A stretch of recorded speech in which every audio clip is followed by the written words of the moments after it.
যুদ্ধাপরাধের মামলায় জামাত নেতা এটিএম আজহারুল ইসলাম খালাস পাওয়ার পর আপনি একটি সংবাদ সম্মেলনে বলেছেন, জামায়াতে ইসলামী বা তার কোনো নেতাকর্মীর মাধ্যমে কেউ ক্ষতিগ্রস্ত হয়ে থাকলে তার কাছে নিঃশর্ত ক্ষমা চাই।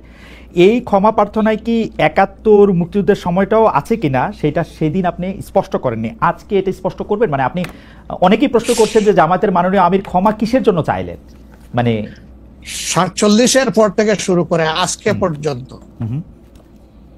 শুধু ৭১ না, ৪৭-এর পর থেকে শুরু করে আজকে পর্যন্ত আমাদের দ্বারা যত মানুষ যত জায়গায় কষ্ট পেয়েছে, কেউ যদি ক্ষতিগ্রস্ত হয়ে থাকে, সেই মানুষগুলো তাদের সকলের কাছে আমি বিনা শর্তে ক্ষমা চেয়েছি। কেন ক্ষমা চেয়েছি? আমরা মানুষ, ইন্ডিভিজুয়াল মানুষ যেমন ভুল করতে পারে, মানুষের সমষ্টি একটা দলেরও বিভিন্ন ভুল সিদ্ধান্ত থাকতে পারে। কোনটা ভুল কোনটা সঠিক ইতিহাস এটা নির্ধারণ করবে। আজকে যেটাকে ভুল বলা হচ্ছে, কালকে এটাই হয়তো সবচেয়ে বড় সঠিক হিসাবে প্রমাণিত হবে। আর ইতিহাসের পালা বদলে রাজনীতিতে সবাই জিতে না, কেউ জিতে কেউ হারে।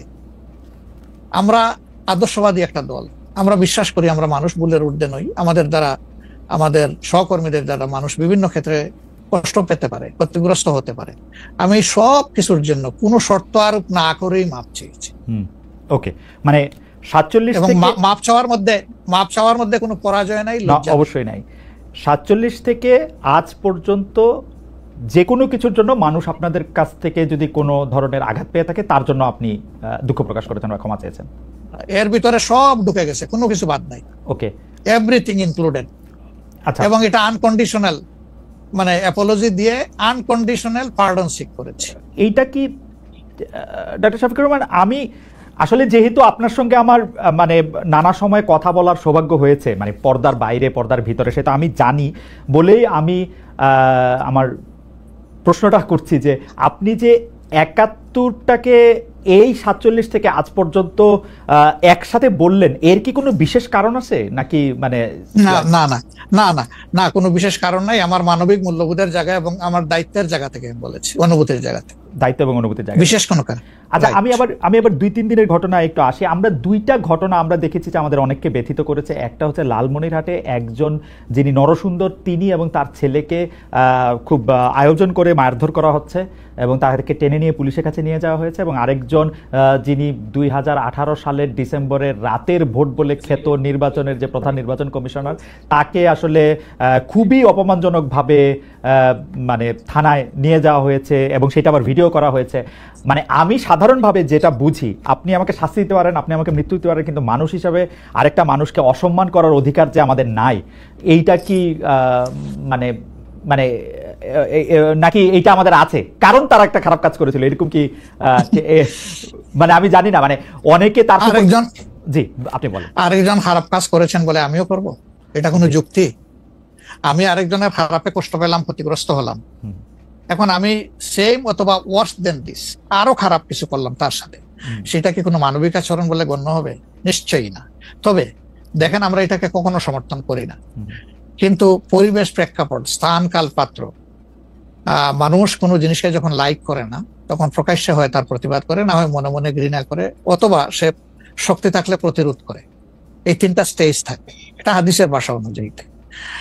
তো এই অবস্থায় আমরা হয়তো ভিজিবল সেরকম প্রটেস্ট অনেক ক্ষেত্রেই করতে পারি না, কিন্তু আমরা এগুলাকে মনের দিক থেকে সাপোর্ট তো করি না, আমরা বরঞ্চ মনে করি যে এগুলা আরেকটা অপরাধ। ডেফিনেটলি সিইসি যিনি ছিলেন, কিন্তু একজন মানুষ, তিনি এই রাষ্ট্রের একজন সিভিল সার্ভেন্টও ছিলেন এবং উঁচু পর্যায়ে তিনি দায়িত্ব পালন করে তিনি রিটায়ার করেছেন। তিনি নিশ্চয়ই কাজ ভালো করেন নাই, অনেকগুলা খারাপ কাজ করেছেন। সেই সময়টা জনপ্রত্যাশার এগেইনস্টে গিয়ে করেছেন, সত্য তথ্যের উপর না থেকে অসত্য তথ্য তিনি তার সংস্থা থেকে বলেছেন, সেগুলো সব খারাপ। তো তার জন্য তো আদালত আছে, কিন্তু আদালতে যাবেন, আমি তাদেরকে আদালতে নিয়ে যাই, আইনের আওতায় নিয়ে যাই, কিন্তু আইন আমার হাতে আমি তুলে নেবো কেন? এটা তো কোনো অবস্থায় আমরা সমর্থন করবো না। এই জন্য আপনার স্মরণ থাকার কথা, 5 তারিখ রাত্রেই আমরা ঘোষণা করেছি যে ব্যক্তিগতভাবে আমরা কারো উপর থেকে কোনো প্রতিশোধ নেব না, এবং আমরা নেইনি। আমাদের 2-1টা ব্যতিক্রম ঘটনা ঘটেছে, আমরা তাদেরকে শাস্তি দিয়েছি, আমরা ছাড় দেই নাই কাউ। আমাদের এই ঘটনাগুলো র্যান্ডম না, ব্যাপক না, 2-1টা বিচ্ছিন্ন ঘটনা, আমরা কাউকে ছাড় দেই। আমরা যেহেতু আপনার সময় কম, আমরা দ্রুত একটা বিষয় থেকে আরেকটা বিষয়ে যেতে হচ্ছে। সম্প্রতি আপনি একটি ভাষণে বলেছেন, আমি এখানে ছোট্ট একটু অ্যাড করতে চাই, এই যে মব, যেটাকে এখন মব বলা হচ্ছে, এর চাইতে কিন্তু আরো নিকৃষ্ট মব কিন্তু গত 15.5 বছর মানুষ প্রত্যক্ষ করেছে। ইভেন আপনাদের সাংবাদিকদের সাথে হয়েছে, আরো অনেকের সাথে, পলিটিশিয়ানদের সাথে তো এগুলো কোনো ডাল ভাত, কোনো ব্যাপারই ছিল না। সিভিল সোসাইটির মানুষের সাথে, শিক্ষকদের সাথে, কিন্তু ওইগুলা দিয়ে আমরা এটাকে জাস্টিফাই করতে চাই। হয়েছে বলেই আমরা সবাই মিলেই কিন্তু এগুলি প্রতিরোধ করেছি, প্রতিবাদ করেছি। আসলে যে যার জায়গা থেকে প্রচন্ড ভাবে প্রতিবাদ করেছে। আমার মনে আছে ডয়েচে ভেলেতে থাকতে আমি একবার শেখ হাসিনার নাম করে এতবার বলতেছিলাম যে কেন তিনি এটি করবেন, কেন তার এটি সমালোচনা করা যাবে না, এবং কেন তার এটা, মানে আমার মনে আছে যে মানে আমার সাংবাদিকতায় আমি কোনো সময় অ্যাক্টিভিজম করতে চাই না বা অ্যাক্টিভিজমের জায়গা থেকে, কিন্তু এইগুলির প্রতিবাদ আমরা সবাই মিলেই আসলে করেছিলাম, যে যার অবস্থান থেকে। এখনো আমাদেরকে করতে হবে, এখনো যদি আমরা সেই জায়গার মধ্যেই থাকি এবং কেউ কেউ আমরা এটা বলি যে তারা করেছে সেজন্য এটা ঠিক আছে, সেইটার ব্যাপারে আপনার কাছে বিচার দিতে চাইছি। প্রশ্নই ওঠে না, এটাকে সাপোর্ট করা যাবে না। আরেকজন অন্যায় করেছে তাই আমি আরেকটা অন্যায় করবো, এটা চলবে না। আর তাইলে আমরা ভালোর দিকে আগাবো কিভাবে? অ্যাবসলিউটলি আমরা আগাতে পারবো। আপনি সম্প্রতি এক ভাষণে বলেছেন, আরেকটা প্রসঙ্গে যাই, যে সেই গণতন্ত্র হালাল যার মাধ্যমে আল্লাহর বিধান কায়েম করা যাবে, বুলেট নয় ব্যালটের মাধ্যমে যেতে হবে। এটা আপনি বলেছেন হাদিসের রেফারেন্স দিয়ে। আপনার এই বক্তব্যের প্রতিবাদ করেছেন মুফতি ডক্টর সাইয়েদ মোহাম্মদ এনায়েতুল্লাহ আব্বাসী সিদ্দিকী। রবিবার ফেসবুক এক পোস্টে দাবি করেছেন যে তিনি হাদিসের সুস্পষ্ট অপব্যাখ্যা করেছেন। আপনি এক লাইনে আবার একটু ব্যাখ্যা দিবেন কিনা? আমি হাদিসের দেই নাই, আমি বলেছি যে ডেমোক্রেটিক যে প্রসেসটা, এটা রাসূল করিম সাল্লাল্লাহু আলাইহি সাল্লামের পরে যারা রাষ্ট্র পরিচালনা করেছেন খোলাফায়ে রাশিদিন, তাদের সময় ছিল, এবং এটা বাস্তবতা আমরা সবাই জানি। হযরত ওমর খুতবা দিতে দাঁড়াইছেন, সাধারণ মুসল্লি বলছে আমি আপনার খুতবা শুনবো না। কেন শুনবেন না? ওই যে আমরা কুশাগার থেকে কাপড় পাইলাম, আমার কাপড়ে লম্বা জামা হইলো না, আপনারটাই লম্বা জামা হইলো কেমন? এই তো সেম কাপড় দেখতেছি। তখন তিনি তার ছেলে আব্দুল্লাহ ইবনে ওমরকে বলেছিলেন, বাবা তুমি এবার জবাব দাও। তিনি দাঁড়াইয়া বললেন যে দেখেন বাবা তো রাষ্ট্রের দায়িত্বশীল, তার সাথে বিভিন্ন বিদেশি প্রতিনিধি দল আসে, রাষ্ট্রের সম্মানে আমি বাবাকে বলেছিলাম যে বাবা আমাদের পোশাক 2 টুকরা করে কাটার দরকার নাই, আপনি অনুমতি দিলে আমি কুশাগারকে রিকোয়েস্ট করতে চাই যে আমাদের 2 পিস না কেটে দিয়ে দেওয়ার জন্য, সেটা দিয়ে আপনি জামা বানাবেন। তো আমার বাবা এবং আমার 2 পিস মিলে উনার 1 পিস হয়েছে, এবং তাই উনার জামা লম্বা। তো লোকটা বসে আল্লাহ শুকরিয়া আদায় করে বললেন যে খলিফাতুল মুসলিমিন, এবার আপনি আপনার খুতবা দেন, আমি শুনবো, মন ভরে শুনবো। তো এই দেখেন, এটাই তো বিউটি অফ ডেমোক্রেসি। ওই যে আপনি ফ্রিডম অফ এক্সপ্রেশন বললেন, এর চাইতে ভালো ফ্রিডম অফ এক্সপ্রেশন কোথায় পাবেন আপনি? আমি বলেছি যে না, গণতন্ত্র হচ্ছে এটা কোনো ইজম না, এটা আপনি নিজেও জানেন।